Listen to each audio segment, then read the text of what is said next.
Saturday afternoon, it's going down at Fifth Third Arena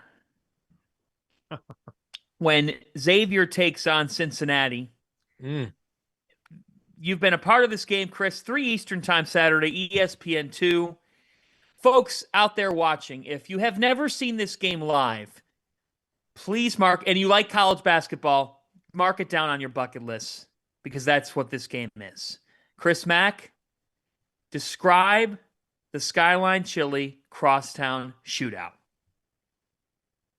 Man, I mean, it's just it's as intense as it gets, and you can feel that as a player, as a coach, even when you walk out an hour and a half before the game starts. Just the way the TV people are setting up, just the way that the support staff is walking around the arena, like it just feels like there's this electricity in the air.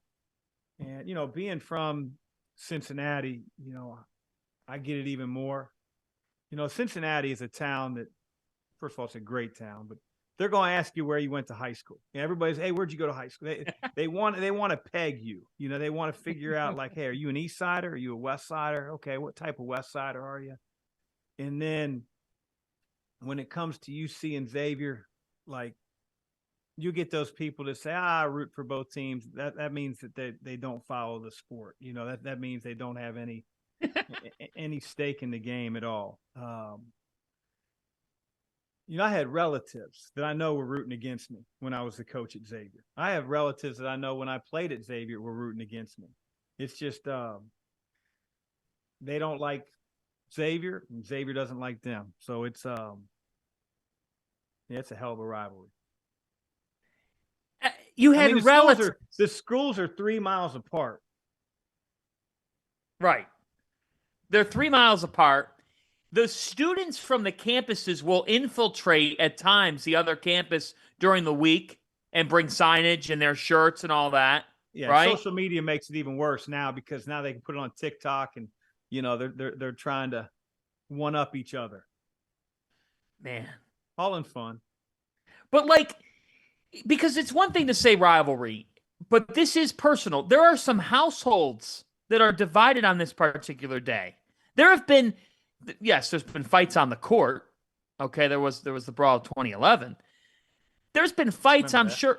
Yeah, you remember yeah. You remember a thing or two about that, and we're not going to get into vivid details about it. We're not going to get into vivid details about it because it's done with. But by the same token, like that fight was a result of, frankly, pure hatred, right? Disrespect. I think it for the longest time. Obviously UC had a program that was better. It was better conference, better results, better nationally. And then something sort of changed. For a while it was the little engine that could with Xavier. And it didn't matter how good Cincinnati was, Xavier was going to stand up to the bully. And then over time it was like they got used to standing up to the bully. Right. And so it's those guys play against each other in summer leagues. The fans don't like each other. It's just it's as intense as it gets, John. Randolph, when you're playing in a rivalry game, and then Chris, Wake Forest, Carolina, they're nice, man. They got great players on both sides. They're nice guys. There weren't any rivalries, you know what I mean? Randolph just threw it up to Tim, and Tim threw it out to Randolph. I mean, it's just is that true? You know what I mean? Like, I wish he wasn't it was taking that easy. charges. He wasn't doing any gut punches, when there was a scrum. I wasn't trying to get thrown out of the game. That's probably why I didn't. But no, there's nothing like them. I think they're the best thing about college athletics. If Randolph, if he'd have done that little deal where little crossover and then waved him over. Who was that? Was that Shaman? McGinnis. No, McGinnis, right? Yeah, if he'd have done that in the Xavier UC rivalry, man, whew. You can't do that. Hey, yes, you can. There'd have been bench clearing on that one. Listen, yes, you can. back it up. You damn sure could. He backed it up. You damn sure could if you could back it up. You know, excuse me, you damn sure could. Like, why not? See, kids can't do it now because they get thrown out. It'd be a technical foul anyway, so they couldn't do it. But Yeah. that's the one thing that's about that's different now. It's a freaking technical foul. So I just feel bad for you because, like, you know, the highlights aren't in HD. You know, nowadays you go to your phone. You know what I mean? It's like like it was such an incredible moment. You know, great play, something that's going to live forever, and it's got to be fuzzy. You know, And the 3:00 start time on Saturday. bad time.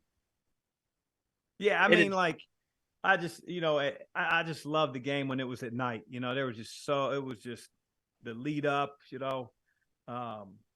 But I'd play that thing at 1 a.m, 6 a.m. It really didn't matter. It was fun to be a part of, for sure. You one-on-one versus because he won. That's why it was fun. Of course he won. I mean, I got to tell you, and for the record here, got plenty to learn. Got plenty to learn. Not gonna say I don't. Not gonna say I don't. I will say this from the time covering the sport. Cincinnati-Xavier at the Cintas Center is as loud as I've ever heard a building in my life. I'm not kidding you. That's that loud. And I watched some ass kickings in that building. Ass kickings. J.P. McCura and Trayvon Blewett kicked Cincinnati's ass. Yes, they It was did. not close. It wasn't close, right? No, it wasn't. Not their senior year. It wasn't. You know, by the time those guys were seniors, they knew what it was all about. You know, like historically, freshmen on both sides, Xavier and UC, freshmen on both sides had no chance. No chance. I didn't care who they were, man. It could be Kenyon Martin as a freshman. It could be Trayvon Blewett as a freshman. They might have like a moment or two in the game, but like you couldn't rely on those guys. But when guys had been in 3 crosstown shootouts and they got to their senior year, like they knew what it was about. And so experience in that game, it matters. And, you know, Xavier's got some guys that have been through it. So it'll be interesting. It's always tougher, obviously, to play on the road. Not because of the travel, that's for sure, but the environment's not going to be very friendly to them.